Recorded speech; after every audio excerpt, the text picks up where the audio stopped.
His name is Acidic Vokoz era nga muyimbi mu ggwanga Uganda. Olunaku lwaleero asobodde okubanga akolebwa surprise aweereddwa ettaka. Congratulations Acidic Vokoz aweereddwa ettaka olw'omukwano omungi gw'abadde alaga omuntu ono maaso ngenda kubanga mbikola surprise eno byonna gye byatandikidde mpaka gye byaggweredde ffe twabaddewo nga kamera tuziteze okulaba nga byonna tubikutuusaako. Njagala kubanga nkujjukiza nti video eno nja kusaba gintereko ka like tekako ekigalo olw'ensonga buli alina omukwano sembera kubanga bino ebigambo biri so touching. Omuyimbi oyo ye yayimba ennyimba nga nkulinako crash yayimba last chance era nayimba oluyimba esawe n'olutambula lwe bayita itizo kenyimba nyingi nnyo nezisuka ku kawuza zenga ayimba nenga omuntu ono amuyimbiridde ebbanga era buli luyimba abeera alumuwa nti namugamba yasooka namugamba nkulinako crash nakkiriza era nakkiriza nti ekyamazima omukulu ono ayinako crash then agenda maaso namugamba nti eno last chance ngenda kwagala guno gwe mulundi ogusembayo omwana oyo alina omukwano ebyaddala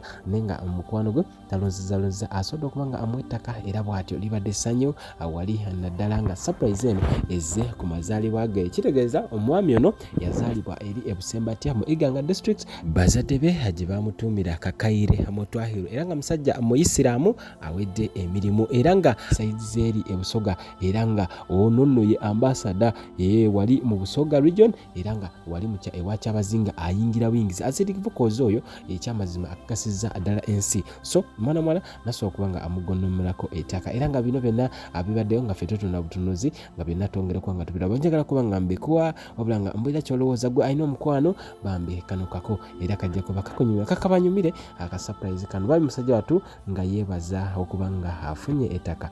Yes, mwabale nnyo kubanga amutulaba era gye musinzira okanga amutulaba olunaku lwaleero tuli wano abuloba amujja kumbuza lwaki tuli wano olunaku lwaleero mazaalibwa ag'omukulu Acidic Vokoz era nga management yasazeewo kubibala byasobodde okubanga atuukako ebimu ku by'omwaka guno ne bagamba basobole okubanga bamuwa poloti era nga essaawa eno ojja kutandikirawo atubuuzeeko tutandikirawo emboozi. Obulamu buli butya? Obulamu bulungi si bubi. Sawumu ekuyise etya musiraamu munange mpola ne inshallah tujja kumala. Ekkula lino lyotuuseeko for starters surprise zino ebimu bisobola okubanga tebitera kutambula ng'oba oli abamu bwe babibala. Kino ekintu bakitegeerako because abayimbi mumanyiddwa okubanga mujja ne muzannya ebintu ebiti ate ensi nerowooza ate birala. Bakitegeddeko nti ekkula lino ligenda kuba likutuusibwako olunaku lwaleero. Kino kibeere kyakulabirako eri mwenna abakola surprises. Bino ebyokutuyira amazzi every now and then ku mazaalibwa mbadde nsaba bikome kati mutuwe surprises nga zino. Nze gwe mulaba banzigye waka ne bantwala wali ku boutique ne banyambaza musimanyi tugenda kuyimba ku ssomero nze nanzija ndi mu vibe ne bangamba namanyi sooka tuyitireko wano jangu katono nnyo yagamba deni tugende kusoma tuyimba ate tukkirira okulaba ndava ebipande amakubo mapya okulaba ebintu nga tebitegerekeka ate tugale bangamba munnange eno gundi tukoze bwe tuti bagambe no surprise ate ngayo singa mwenna abakola surprise balina okukyusaamu ne muyiga engeri mukolamu surprise ne mulekerawo tuyira amazzi eyo it's a faded fashion at least akwagenda okubanga atandikira okuzimba ogenda atandika kuzimba kuteekawo kiki ekikugira essaawa eno mu mutwe kyonna just know kati right now ndi happy nekyokola sikimanyi nekanze waka neebakemu ennaku bbiri era teri kunkubira simu okuva n'olwaleero okumala ennaku bbiri mukimanyi gye ndi mulamu ningenda kuba ndowooza ndi mu like refreshment just know mpulira bulungi. Thank you so much my management. I'm very humbled. Thank you so much Oscar Pro Selector Reason Mamba Entertainment. I'm humbled. Akafo kano ebuloba wano walabika nga wabeeyo okusinziira president ng'abantu we bali mu kubanga mulengera. Nze ndi walayisi.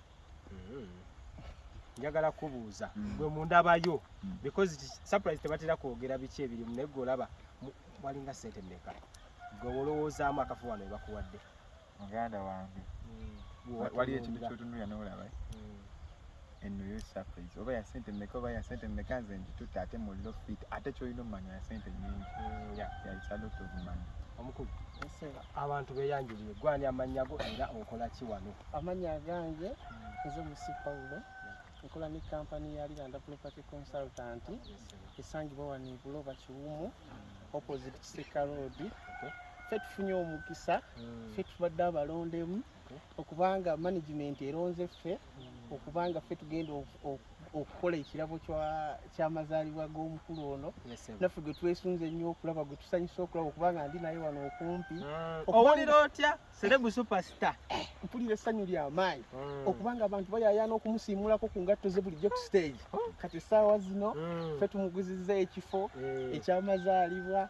Banne management mwebale nnyo, mwebali ddala kampani nnyingi naye ne mujja ne mwesigalira nda property consultant okubanga gye mwesize okubanga egenda okufunayo ekifo eky'omukulu waffe ono. Banne management tweyanziza nnyo, tweyanzeege. Mwebale nnyo, mwebali ddala okutulonda. Kale abali Landa Properties wanebula bawe musangibwa wennyini? Wetusangibwa wennyini ssebo. Mulina wanowoka koloti? Ebitundu tulina bingi, tulina ebujuuko, tulina ebuyala. Mityana road yena tumuyina, Koyima road, Masaka road yonna tuyinayo ebyapa ne agreement. So kubeeyi mutandikira ku bbeeyi ki? Abamu wali agamba mitwalo 8 ne ngamba agenda alikwata mu ngalo bati alikuwe. Ekyamazima ffe tetulina kubanga ffe tetutunda nnyo mayiro 8 okuva e Kampala. Tutundira ddala mu kibuga eri 8 tetulina. Beeranga mutandika kusente ngambeka? Tuyinza okutandikira ku miliyoni nga 10, 8, 7 tusobola okufunira ebyapa mu miliyoni 15, 20 paka ku sente gye zikwenda waggulu eyo. Yonna tuba nalyo ssebo.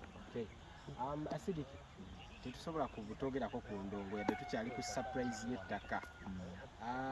Mwaka guno kiri kitya? Si kyofumbira abagizi wa Isoke ndaba akoledde ddala bulungi nnyo. Era azze mwaka guno. Yawa mwaka guno yes. Ate good beginning. Ekulaga gye tulaga. Nakiraba nogamba ate nabagamba ojjukira nagubagamba bulungi nnyo nzijukira. Ojja kubeera omujulizi era nkiddamu eyo ikizoke mukyayi ekyabakubisa obwama naye just ekyo kiggula luggi. Reception eri etya compared to last chance?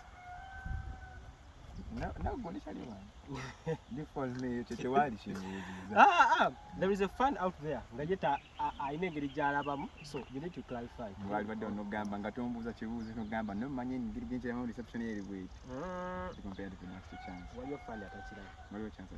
Kale nze kantogerezaamu. The fact is no receptionist si wabi okutwalizaamu kuba gye tugenda abantu abafawuzi kuyimba bagikuba bonna videos entero ziraba okitegeera ekyo kyembadde nkugamba nti waalize nga tombuuza n'obagamba nti reception ya Acidic last chance night is okay. Waliyo atalaba. So your last message to your fans katusuubire nti ekibuuzo kiri kye batera okubuuza nti haki waagwa kigenda kuba kikuba kubanga oba ofunye wotandikewo bwotugamba kale wano ojja kuzimbawo ennyumba inshallah oba kyonna kyoba otaddewo sofa kuba haki zirina kubeera nnya kati sofa mbuzaayo kati sofa mbuzaayo haki eza nnya kati oba ofunye wooteeka ennyumba ekitegeeza kati emu oba ofunye woyinza okugiwummuliza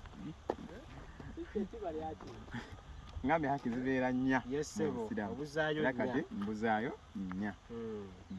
Omuyimbi ali eyo nga akola kikyoyinza okuba nga omwatumalirize abubaka kiboyinza okuba nga omwa omuyimbi ali eyo akola just you have to work hard topa owako omwana naffe kati wano omutulabira ojja kuŋŋamba Acidic namulaba juzi wano last year nga alina akayimba kanfuinako crash na I say just out of the blue netomanyi biki empisemu emabega okutuuka kulinako crash abammanyi baba bakimanyi gyetuvudde kwa wali abatumanyi kati so yeah, we have to work hard toggwamu maanyi nze nange bwe natandikira si bwendi nina bye nayimbanga ne kati si bye nnimba right now just have to work hard ate obere focused ku kyoyagala do more research everything will be history.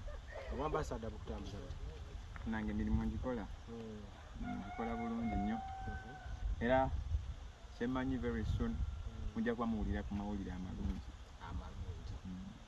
kale amalala agasingawo kwago okweyongera kugenda selekta bizo byomugamba ki mwagala nnyo kisina kyamugamba kyolina omanyi gyetera kutera muleseyo muzigo owajjako kamera